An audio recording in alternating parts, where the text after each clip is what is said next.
Halo semuanya, selamat datang di video belajar bareng Team Squad edisi Mengenal Perspektif Teori Kepribadian.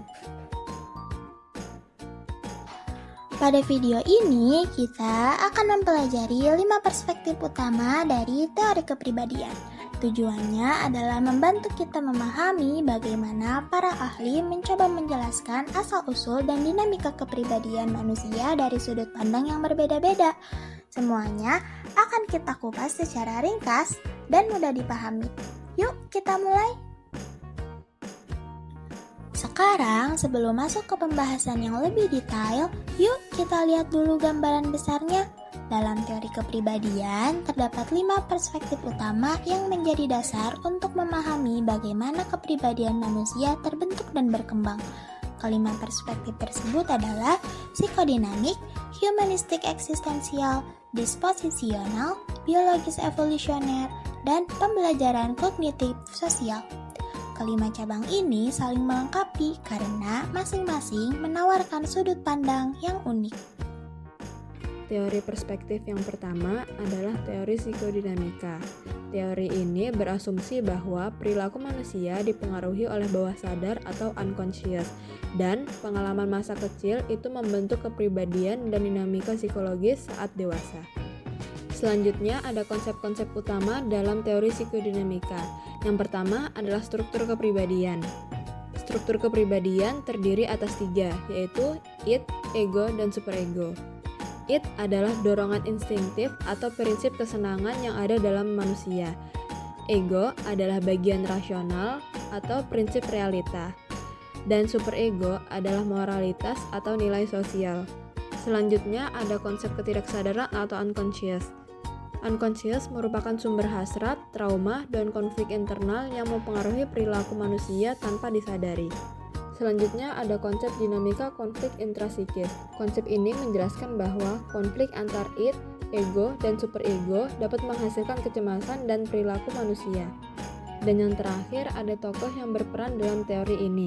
Yang pertama adalah Freud sebagai tokoh psikoanalisis yang berfokus pada ketidaksadaran, konflik intrasikis, dan dorongan instingtif. Selanjutnya ada Adler, Verney, dan Fromm yang lebih menekankan pengaruh sosial, budaya, dan hubungan interpersonal daripada dorongan seksual.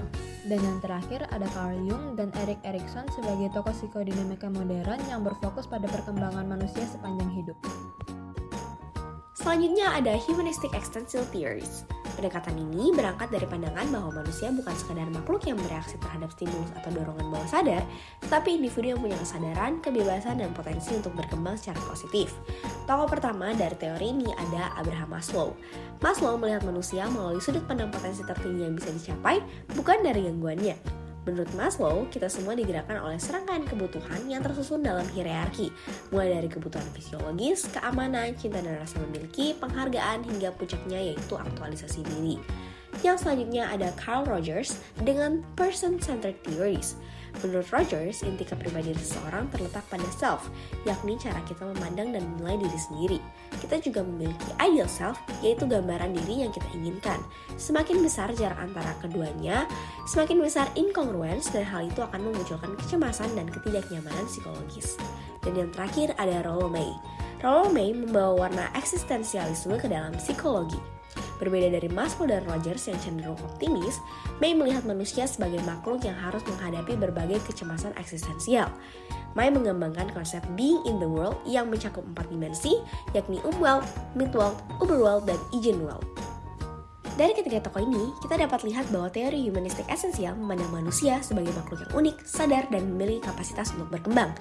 Maslow menekankan pada potensi tertinggi manusia, Rogers menekankan pentingnya self dan hubungan yang memfasilitasi pertumbuhan, dan May menekankan kebebasan, kecemasan, dan keberanian untuk hidup. Selanjutnya ada teori yang ketiga yaitu disposisional. Perspektif disposisional itu berasumsi bahwa kepribadian kita terdiri dari sifat-sifat atau traits yang stabil dan dapat diukur, yang menjelaskan konsistensi perilaku kita. Pendekatan ini ibaratnya membuat peta kepribadian. Nah, fondasinya itu diletakkan oleh Gordon Allport. pelopor yang mengkatalog ribuan kata sifat dari bahasa kita untuk mendeskripsikan karakter seseorang. Kemudian ada Hans Eysenck yang menyempurnakannya. Ia mengusulkan model yang lebih sederhana dan berakar pada biologi, seperti dimensi extrovert-introvert. Puncak dari evolusi teori ini adalah model Big Five atau OSHA yang divalidasi dan dipopulerkan oleh Paul Costa dan Robert McCrae. Kelima dimensi universal ini adalah O. Openness, C. Consciousness, E. Extraversion, A. Agreeableness, dan N. Neuroticism yang menjadi kerangka standar untuk memetakan perbedaan kepribadian kita. Singkatnya, perspektif ini memberikan peta kepribadian yang objektif dan terukur. Yang keempat adalah Biological Evolutionary Theories. Teori ini menjelaskan bahwa kepribadian juga dipengaruhi oleh faktor biologis. Perbedaan genetik menyebabkan perbedaan struktural dalam sistem saraf pusat, termasuk struktur otak, hormon, dan neurotransmitter. Perbedaan ini kemudian mengaruhi kepribadian seseorang. Tokoh terkenal yang membahas teori ini adalah Eysenck dan Buss. Terdapat 3 fokus utama yang digunakan sebagai penjelasan. Yang pertama, genetik.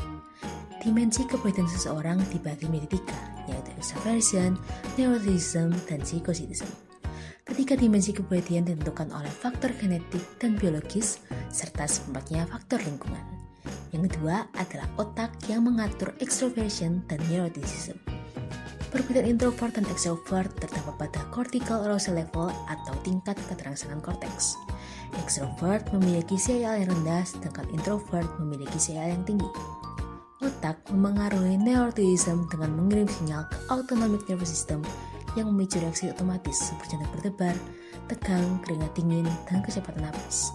Orang dengan neuroticism memiliki AAS yang tinggi. Yang terakhir, evolusi perilaku. Terdapat 3 seleksi, yaitu artificial atau seleksi buatan, natural selection atau seleksi alam, dan sexual selection yaitu seleksi pasangan. Proses evolusi menghasilkan 3 hasil yang berbeda, yaitu adaptasi, sifat yang butuh dari adaptasi, dan efek acak. Dalam perspektif pembelajaran kognitif sosial, kepribadian dipahami sebagai hasil proses belajar yang berlangsung terus-menerus melalui interaksi dengan lingkungan. 2 tokoh utama dalam perspektif ini adalah B.F. Skinner dan Albert Bandura, yang menjelaskan bagaimana perilaku terbentuk melalui reinforcement dan observational learning. Menurut Skinner, perilaku manusia muncul dari hubungan antara respons dan konsekuensinya. Perilaku dipelajari melalui reinforcement. Reinforcement positif seperti ujian atau hadiah meningkatkan kemungkinan perilaku untuk diulangi lagi, sedangkan reinforcement negatif seperti teguran membuat perilaku berkurang. Karena itu, kepribadian dianggap sebagai kumpulan kebiasaan perilaku yang terbentuk dari pola penguatan berulang dari lingkungan. Lalu, Bandura menambahkan bahwa manusia tidak hanya belajar dari konsekuensi langsung, tetapi juga melalui observational learning, yaitu belajar dengan mengamati perilaku orang lain dan melihat konsekuensinya. Ia menjelaskan proses modeling melalui 4 tahap. Pertama, attention, memperhatikan perilaku model yang dianggap relevan. Retention, menyimpan perilaku dalam ingatan. Reproduction, menerapkan ingatan tersebut dalam tindakan. Dan motivation, perilaku dilakukan jika ada motivasi seperti manfaat, penghargaan, atau dukungan sosial. Modeling biasanya terjadi pada figur penting seperti orang tua, guru, teman sebaya, atau tokoh publik. Perspektif Bandura menekankan bahwa manusia aktif memproses informasi, menilai situasi, dan mempertimbangkan konsekuensi sehingga pembelajaran melibatkan interaksi antara perilaku, lingkungan, dan faktor personal. Jika digabung, teori Skinner dan Bandura memberikan pemahaman yang lebih utuh tentang bagaimana manusia belajar, bertindak, dan membentuk pola perilaku yang pada akhirnya membangun kepribadian. Dari semua perspektif yang ada mengenai kepribadian manusia dan apa yang membentuknya, dapat dilihat bahwa tiap-tiap pemuka teori memiliki latar belakang yang berbeda sehingga memiliki persepsi dan fokus yang berbeda-beda. Bermula dari Freudian atau aliran psikodinamis yang memiliki persepsi mengenai kepribadian yang terbentuk dari konflik, masa kecil, dan alam bawah sadar. Lalu bergeser ke aliran humanistik eksistensial yang berorientasi pada kenyataan bahwa manusia memiliki kebebasan, bertumbuh, dan dapat mengaktualisasi diri untuk mencapai potensi-potensi menjadi lebih baik. Perspektif evolutionary biological menerangkan bahwa ada faktor-faktor biologis seperti genetik, fungsi otak, dan evolusi perilaku yang mempengaruhi pembentukan kepribadian. Dan di satu sisi lain, dispositional menjelaskan bahwasanya kepribadian disusun oleh sifat bawaan yang cenderung konsisten dan mengkategorisasikan dimensi karakteristik kepribadian. Ditambah lagi, perspektif learning social kognitif memberikan persepsi bahwa Proses belajar, penguatan, dan perekaan berperan besar dalam pembentukan perilaku. Nah, dari semua perspektif itu, kita bisa tahu kalau kepribadian itu kompleks. Satu teori saja tidak cukup untuk menjabarkan betapa rumitnya kerja kepribadian pada manusia. Semua teori dan konsep yang ada diintegrasikan dan muncullah psikologi modern yang tidak hanya melihat dari satu sisi saja. Mungkin cukup sampai sini saja perjalanan kita. See you next time semuanya.